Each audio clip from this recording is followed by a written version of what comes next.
again, book lovers. Today I want to continue talking about books from my childhood. So I'll link below some books. I did a video on 3 books from 3 genres that influenced me as a young reader. And today I want to talk about 3 outcasts from my childhood. So, you know, I think it's normal for most young readers to feel sort of alienated. Nobody likes me, nobody understands me. And I definitely could identify with that in the books that I read as a young reader. So they're young though. I mean, 2 of them are from elementary school and 1 is from middle school, but I still enjoy them even now, so I'm going to recommend them.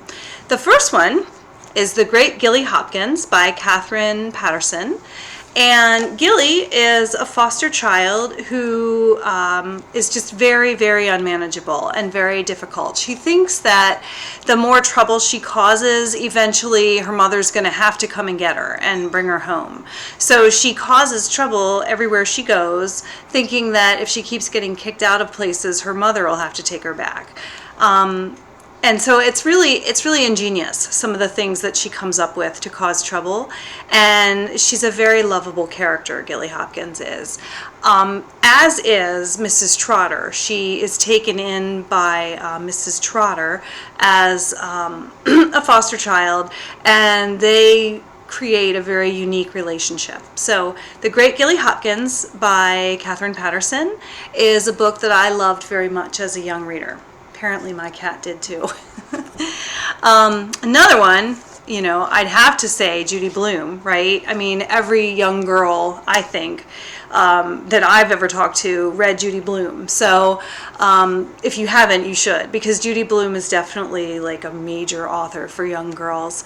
And the outsider in this book, or the outcast, would be Linda. Linda is Blubber. The story is told from the point of view of Jill, and it's funny, when I read this as a young person, I was rooting for Jill. I was, you know, reading it because it was from Jill's point of view, so naturally I must be rooting for Jill. But actually, I read it again as an adult, and Linda's pretty cool, you know? I mean, they pick on Linda because she's overweight, but she's actually probably the more together character in the book. So it was nice to reread it as an adult, and it brought a completely different perspective to the novel. So highly recommend Blubber by Judy Blume. It's the story of, you know, girls. It's an elementary school. It's 5th grade girls who pick on Linda for being overweight. But it's told from the point of view of the bully, which is an interesting perspective. And you also, when you read it, you get to see that she's not all that. You know, she may think she's all that, but you realize at the end of the book, the bully isn't really any more together than Linda. So I liked Blubber by Judy Blume. And then by middle school, I was devouring S.E. Hinton novels. I mentioned in my booktuber newbie tag that, you know, S.E. Hinton was a major influence on me as a middle school reader, largely because S.E. Hinton was a teenage girl, Susan Hinton, and I was really impressed by that. The Outsiders is one of her many books, and the outcast in that book would be, well, I guess there's a lot of them. The Greasers, there's the Socs and the Greasers, and Ponyboy is the main outcast in the Outsiders, and he is a greaser.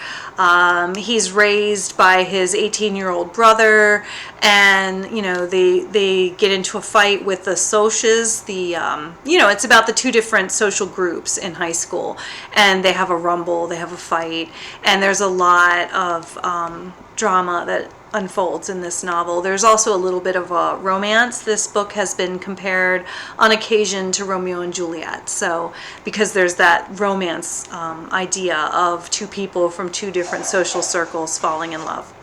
So those are my 3 books from my childhood that I recommend, and I think if you go check them out, no matter how old you are, you will enjoy them. Bye.